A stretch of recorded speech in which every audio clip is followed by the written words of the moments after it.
जाल लगे पुनि जोए, हाय महादुख पाय सखा,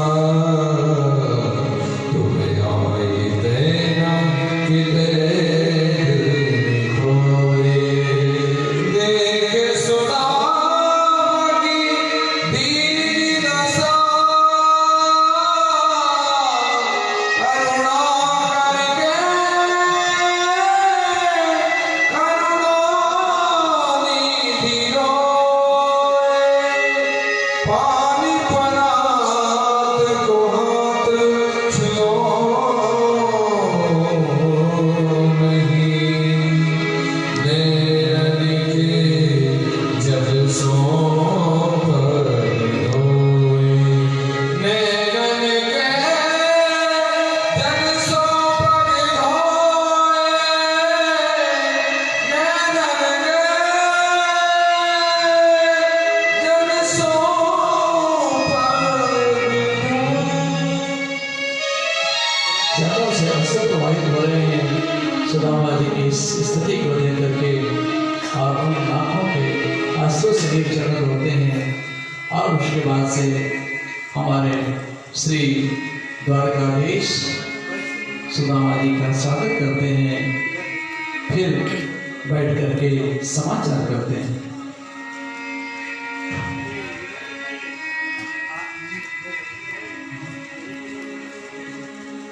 कृष्ण भगवान के दूर डाले। हाँ, सुदामा जी को उधर बैठने ना। खड़े हैं।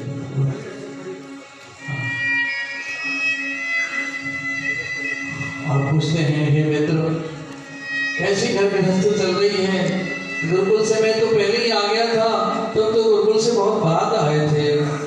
गुरुकुल से आने के बाद से क्या तुम्हारे गृहस्थी में शादी विवाह सब कुछ हुआ? बोले हाँ, सब भगवत कृपा से हुआ। सारा समाचार सुदामा जी ने बताया है। सुदामा जी उसके नाम है, सुदामा जी का स्वागत करते हैं। भैया श्री द्वारकाधीश बहुत दूर से चल के आया, मेरे मित्र कुछ तो खा लो।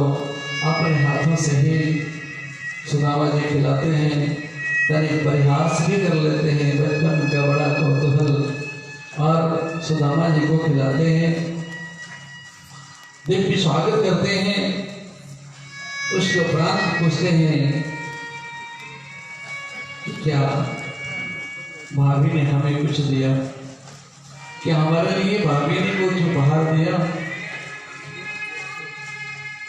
श्री कृष्ण की इस बात के पूछने से सुदामा जी संकुचित हो जाते हैं, और जब वह तंदुर की पुटली जो नाक में दबा रखी है उसको और वो दबाए चले जाते हैं, छिपाए चले जाते हैं। लेकिन श्याम सुंदर द्वारकाधीश ने देख लिया है, और जब देख लिया है तो वो पोटली उनके कांख से ले ही देते हैं, जबरदस्ती लेकर के फिर उसको खोलते हैं, बड़े ही प्यार से खोलते हैं। ऐसा लग रहा है जैसे कोई बहुत टेस्टी चीज उनके पास आ गया हो। बड़े प्यार से खोलते हैं और उसको मुंह में डालते हैं।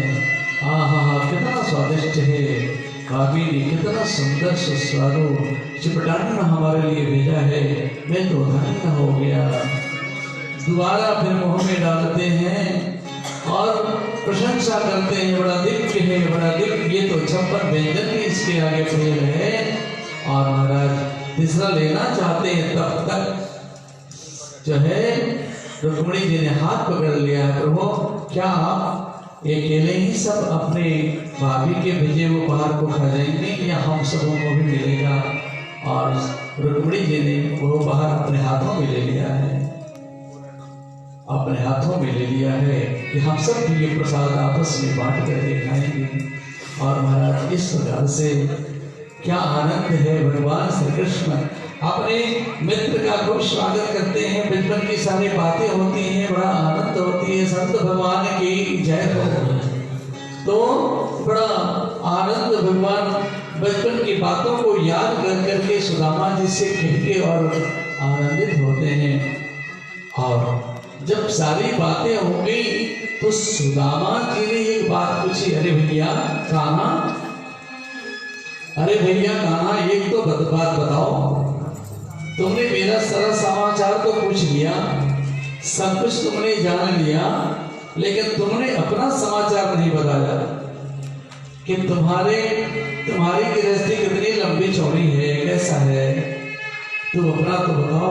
ये सुदामा जी पूछ रहे हैं भगवान कृष्ण से। भगवान कृष्ण ने कहा, भैया क्या मैं अपनी गृहस्थी बताऊं, बस ठीक ठाक चल रही है, मजे में चल रही है।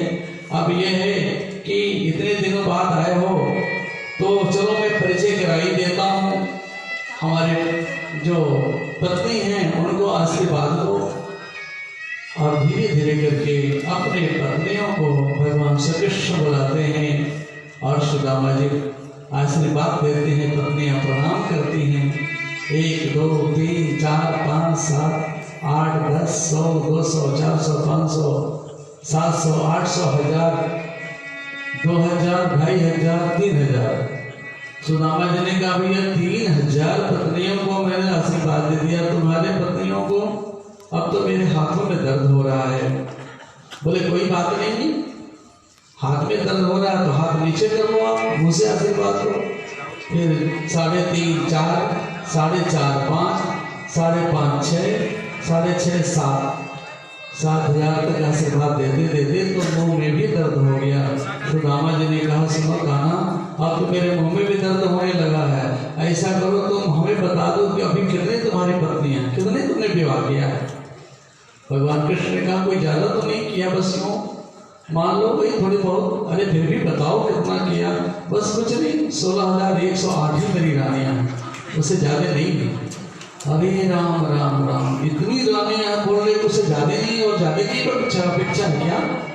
भैया हम आशीर्वाद नहीं दे सकते, मैं तो थक गया, वैसे दूर से चल के आया हूँ तुम्हारे यहाँ। भगवान श्री कृष्ण ने कहा, ठीक है, अरे धीरे धीरे आशीर्वाद दे लो। बोला नहीं, ऐसा कुछ नहीं चलेगा, ऐसा है कि अब सबका प्रतिनिधि बनकर तुम ही हमें प्रणाम करो और मैं तुम्हें तुम्हारे समस्त रानियों के बदले के लिए मैं तुमको ही आशीर्वाद देता। और भगवान श्री कृष्ण ने उठकर के अपने रानियों का प्रतिनिधि होकर सुदामा जी को प्रणाम किया। जय हो भगवान श्री द्वारकाधीश की जय हो। और भगवान श्री द्वारकाधीश को हमारे सुदामा जी ने आशीर्वाद दिया, हे कान्हा, तुम्हारी सारी पत्नियां सुखी हो, सौभाग्यवती बने और दूधो फले और क्या नहाए, जो है सब आशीर्वाद जो है देते हैं। और भगवान अपने पत्नियों के लिए प्रणाम करके भगवान से आशीर्वाद लेते हैं। धन्य भारत भूमि जहाँ परमात्मा भी अवतार ग्रहण करते हैं तो ब्राह्मणों का इतना सम्मान करते हैं कि स्वयं ब्राह्मणों के चरणों में झुक करके आशीर्वाद लेते हैं। और इस प्रकार से महाराज 1 पखवाड़े तक भगवान वहाँ रहे हैं द्वारकापुरी में, खूब स्वागत किया है। भगवान श्री कृष्ण ने राजसी पोशाक पहनाया है, राजसी पोशाक रखा है, 56 व्यंजन खिलाया है, सब कुछ किया है। कई बार जाने का आग्रह करते हैं जब परिवार की याद आती है तो, और एक बार बहुत आग्रह किए सुदामा जी, तो भगवान श्री कृष्ण ने विदा किया। तो जैसे आए थे, जिस हाल में आए थे, जिस परिवेश में आए थे, सुदामा जी को भगवान श्री कृष्ण ने वैसे ही विदा किया है। और उसी परिवेश में विदा किया है। भगवान श्री कृष्ण विदा करने के लिए जा रहे हैं, नहीं और मात्र आगे तक छोड़ जाएंगे, विदा करके आए। उसी हालत में नंगे पांव आए थे सुदामा जी, नंगे पांव विदा कर रहे हैं। भगवान कृष्ण ने नंगे पांव ही कुछ दूर जाकर विदा करके और फिर कब आते हैं। प्रत्यक्ष में भगवान श्री कृष्ण ने कुछ भी नहीं दिया।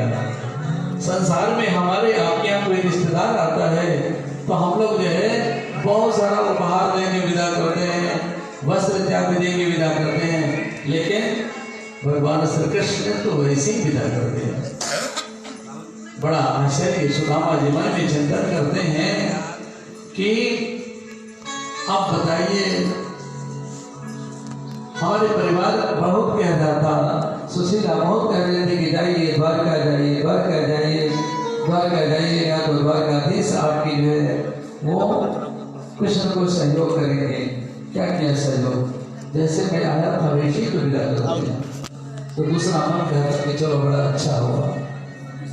मेरे मन में जो भाव था उस भाव की पूर्ति भगवान ने किया, हमें कुछ चाहिए भी नहीं था।